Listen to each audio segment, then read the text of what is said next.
Resistance and self-dramatization. Creating soap opera in our lives is a symptom of resistance.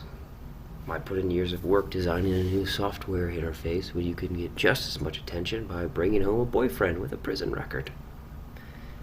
Sometimes entire families participate unconsciously in a culture of self-dramatization. The kids fuel the tanks, the grown-ups arm the phasers, the whole starship lurches from one spine-tingling episode to another. And the crew knows how to keep it going. If the level of drama drops below a certain threshold, someone jumps in to amp it up. Dad gets drunk, Mom gets sick, Janie shows up for church with an Oakland Raiders tattoo. It's more fun than a movie, and it works. Nobody gets a damn thing done. Sometimes I think of resistance as a sort of evil twin to Santa Claus, who makes his rounds house to house, making sure that everything's taken care of. When he comes to a house that's hooked on self-dramatization, his ruddy cheeks glow and he giddy-ups away behind his 8 tiny reindeer. He knows there will be no work done in that house.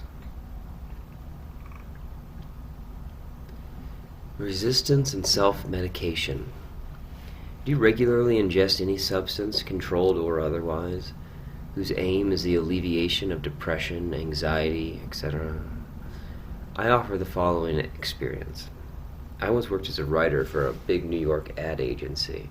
Our boss used to tell us, invent a disease, come up with a disease, he said, and we can sell the cure. Attention deficit disorder, seasonal affect disorder, social anxiety disorder. These aren't diseases, they're marketing ploys. Doctors didn't discover them, copywriters did, marketing departments did, drug companies did. Depression and anxiety may be real, but they can also be resistance. When we drug ourselves to blot out our soul's call, we are being good Americans and exemplary consumers. We're doing exactly what TV commercials and pop materialist culture have been brainwashing us to do from birth.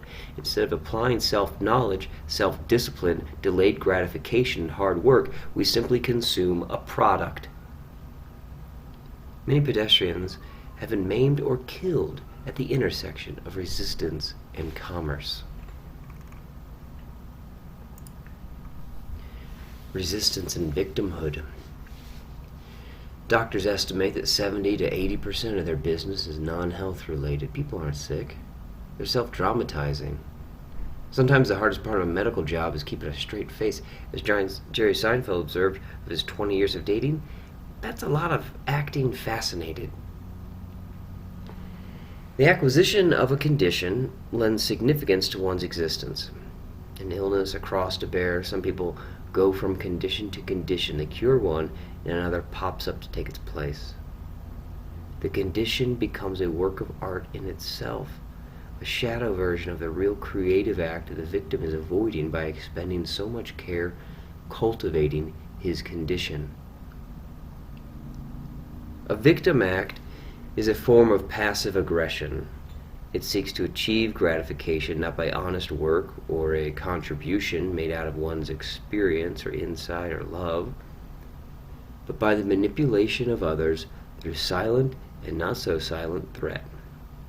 The victim compels others to come to his rescue or to behave as he wishes by holding them hostage to the prospect of his own further illness, meltdown, mental dissolution, or simply by threatening to make their lives so miserable that they do what he wants.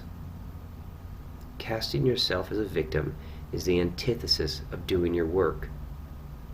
Don't do it. If you're doing it, stop. Resistance in the choice of a mate. Sometimes, if we're not conscious of our own resistance, we'll pick as a mate someone who has or is successfully overcoming resistance. I'm not sure why. Maybe it's easier to endow our partner with the power that we in fact possess, but are afraid to act upon. Maybe it's less threatening to believe that our beloved spouse is worthy to live out his or her unlived life, while we are not. Or maybe we're hoping to use our mate as a model. Maybe we believe, or wish we could, that some of our spouse's power will rub off on us if we just hang around it long enough. This is how resistance disfigures love. The stew it creates is rich, it's colorful. Tennessee Williams could work it up into a trilogy, but is it love? If we're the supporting partner, shouldn't we face our own failure to pursue our unlived life rather than hitchhike on our spouse's coattails? And if we're the supportive partner, shouldn't we step out from the glow of our loved one's adoration and instead encourage him to let his own light shine?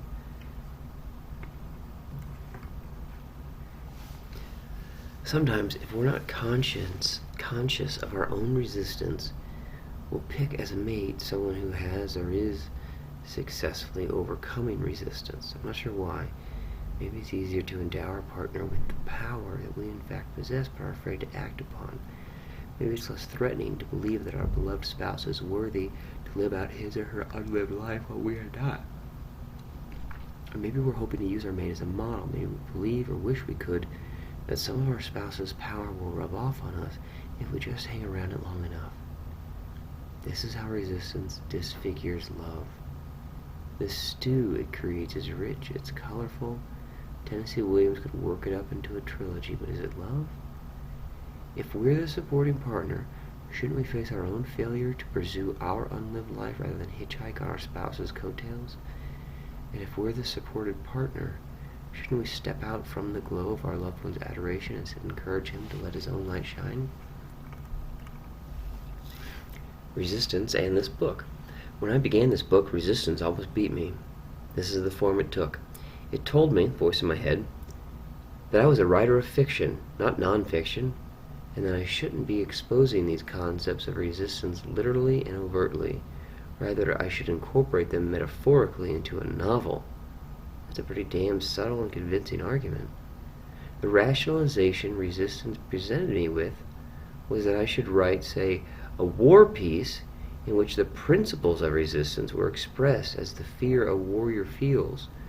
Resistance also told me I shouldn't seek to instruct or put myself forward as a purveyor of wisdom, that this was vain, egotistical, possibly even corrupt, and that it would work harm to me in the end. That scared me.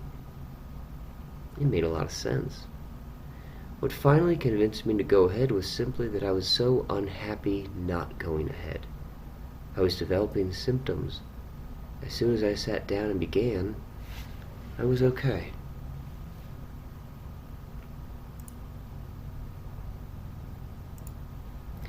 Resistance and unhappiness. What does resistance feel like? First, unhappiness. We feel like hell. A low-grade misery pervades everything. We're bored, we're restless, we can't get no satisfaction. There's guilt, but we can't put our finger on the source. We want to go back to bed, we want to get up and party. We feel unloved and unlovable. We're disgusted, we hate our lives, we hate ourselves. Unalleviated, resistance mounts to a pitch that becomes unendurable. At this point, vices kick in. Dope, adultery, web surfing. Beyond that, resistance becomes clinical. Depression, aggression, dysfunction, then actual crime and physical self-destruction. Sounds like life, I know. It isn't. It's resistance. What makes it tricky is that we live in a consumer culture that's acutely aware of this unhappiness and has amassed all its profit-seeking artillery to exploit it by selling us a product, a drug, a distraction. John Lennon once wrote, "Well, you think you're so clever and classless and free, but you're all fucking peasants, as far as I can see." As artists and professionals, it is our obligation to enact our own internal revolution, a private insurrection inside our own skulls. In this uprising, we free ourselves from the tyranny of consumer culture. We overthrow the programming of advertising, movies, video games, magazines, TV, and MTV, by which we have been hypnotized from the cradle. We will unplug ourselves from the grid by recognizing that we will never cure our restlessness by contributing our disposable income to the bottom line of Bullshit Inc., but only by doing our work.